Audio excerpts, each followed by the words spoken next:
Okay, so this is my Times Square, Midtown recommendation, Central Park.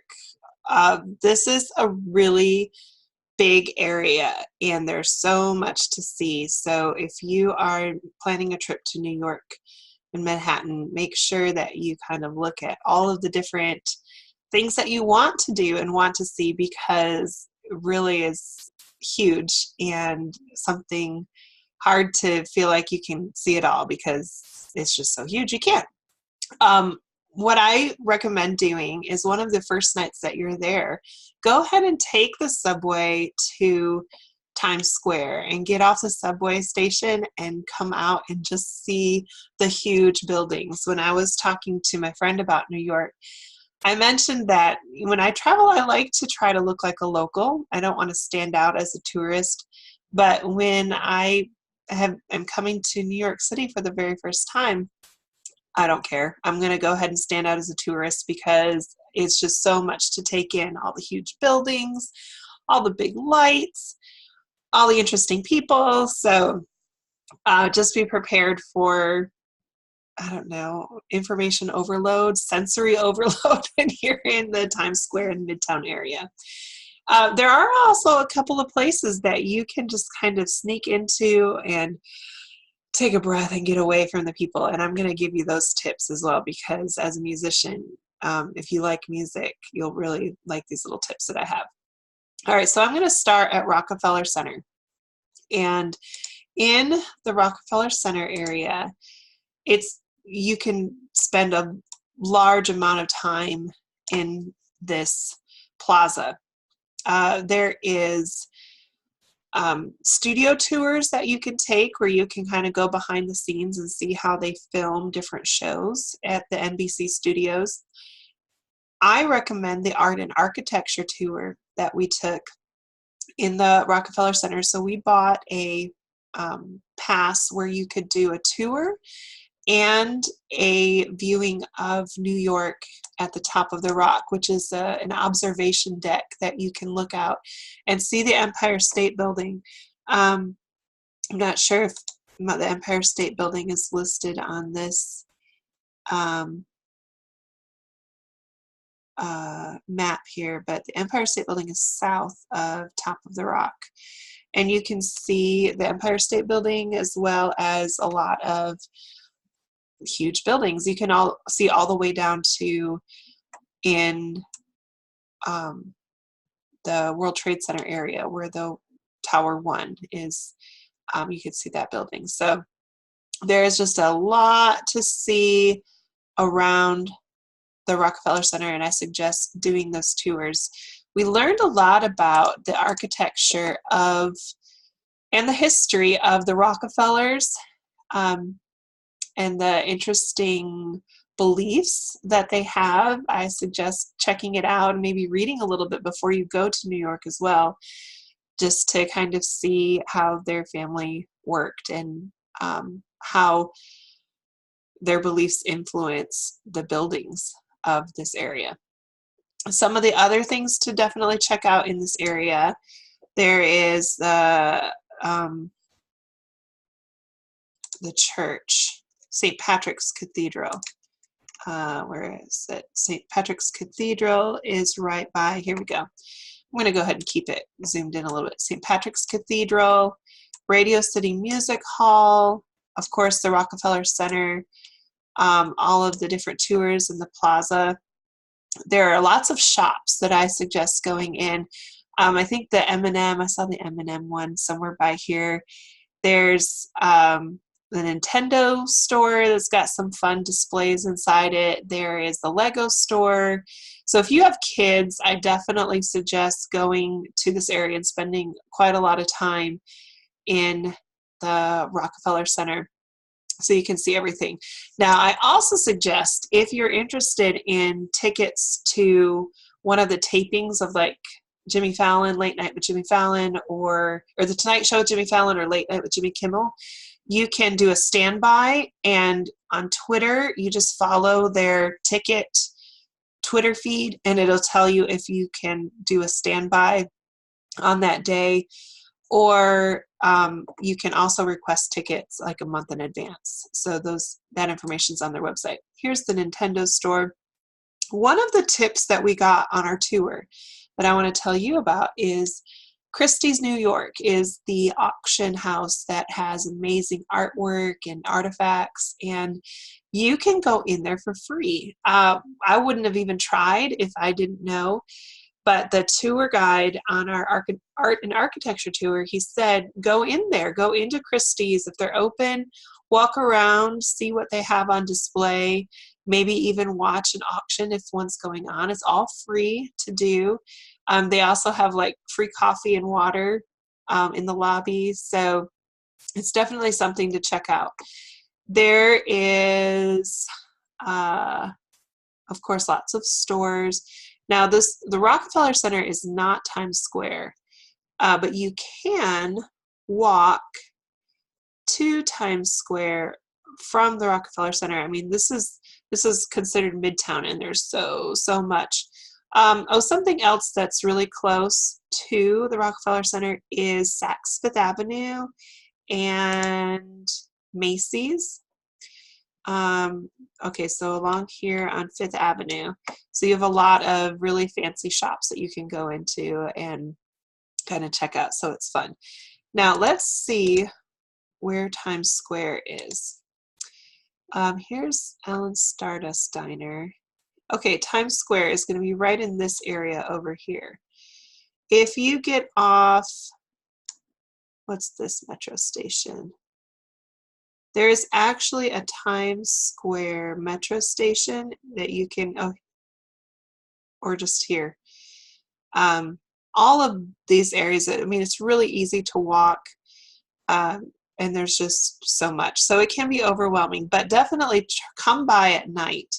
That way you can get one of those classic pictures where all of the screens and everything is happening behind you. So that's right around here in Times Square. Let's see here. What else in this area? I said Macy's and Saks Fifth Avenue, the Rockefeller Center. I was thinking of another one. St. Patrick's Cathedral. St. Patrick's Cathedral also does has some tours that you can listen to some history of the church. We didn't do a tour, we just walked around the church. There's a beautiful display up right now for Christmas time of a nativity, and it looks like Fontanini, is that the sculptor's name? Beautiful, huge nativity set up in the cathedral. And I'm going to give you my tip. If all of this is just way too much and you're feeling overwhelmed, one of my bucket list was going to Carnegie Hall, and I was just like, I just want to go walk by it. I just want to see it. So Carnegie Hall is right up here near Central Park. Okay, here it is. Carnegie Hall is right here on the corner of 57th and 7th. You actually enter it from 57th. And when we walked in, there was a security guard there at the desk, and I saw a sign that said museum, and so I walked in and I said, do you have a museum here at Carnegie Hall, and how much is it to come in and look? And he said, oh, it's free. It's called the Rose Museum, and it gives a history of the Carnegie family and of Carnegie Hall and how Carnegie Hall started and some of the great performers that have played, performed, and conducted within the Carnegie Hall Symphony Center. So I highly recommend this. Go in, take a breath from all of the craziness of people and stores and everything. We were the only ones in the little museum, so I really don't think that it is much of a tourist thing to do, which I think is great that I can give you this little inside tip that is just really nice. And there's also outlets. So I actually plugged my phone in for a little while because I was almost out of battery. and just went in and plugged my phone in, let it charge while I looked all around the museum. We spent probably about 30-45 minutes in there, and it was really just nice to get out of the craziness of Midtown. We walked up to Central Park from Carnegie Hall, and you can see here's the Central Park. Now, we didn't do a lot of Central Park.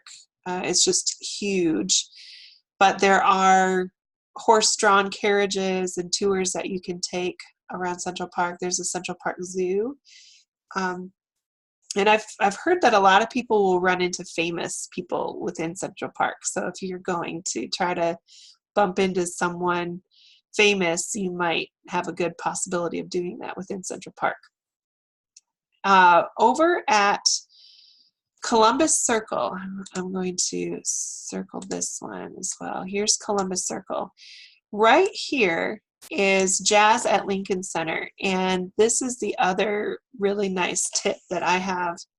If you go into Jazz at Lincoln Center, you can also see a free little museum. It's not like the Carnegie Hall Museum. It's basically just like a little sitting area with a TV, and they run some nice like NPR type of videos about some of the different jazz musicians, and like a little wall of fame. So, but it's nice and quiet.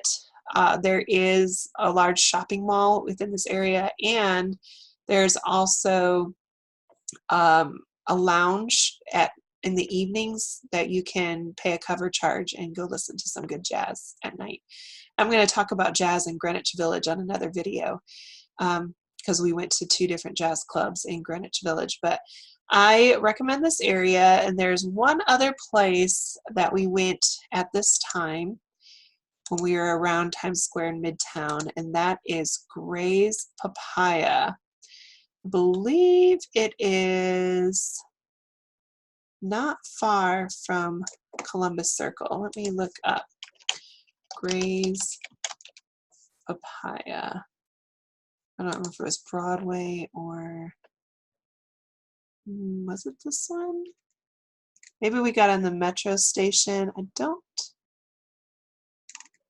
think it was this. I don't think it was Verity Square, because that seems quite a ways from where we were at Columbus Station, but we may have gotten on the subway. Let me find another one. See where the 8th Avenue Grace Papaya is. No, it must have been the one that's up, and we got on the subway to go check out Grace Papaya. So Grace Papaya is a recommended hot dog place. There are a lot of hot dog vendors, especially around Central Park. I personally didn't really like the taste. A lot of people say it's so good, but I really liked Grace Papaya. Yeah, so Grace Papaya is up here. And if you are in the area here, you can walk down Broadway. So here's Gray's Papaya, great hot dog place. You can walk down Broadway into the Lincoln Center area. So here is where the Metropolitan Opera House is. There is also a New York Public Library for Performing Arts that will do free concerts. So you can check that out. It's right in this area. My feet were so tired by the end of this day with doing all of this walking that we ended up just kind of calling it a day in the afternoon and going back to our apartment and resting before we went to listen to some jazz in Greenwich Village that night. But those are my recommendations for Midtown area, and I would love to hear some other areas that you found. Maybe you found some other nice relaxing places, some of what your favorite part of Central Park is, or other shops, fun little tips that you might have for Midtown. And feel free to comment in the comments to help other people that might be planning their trips to New York. Thanks for watching.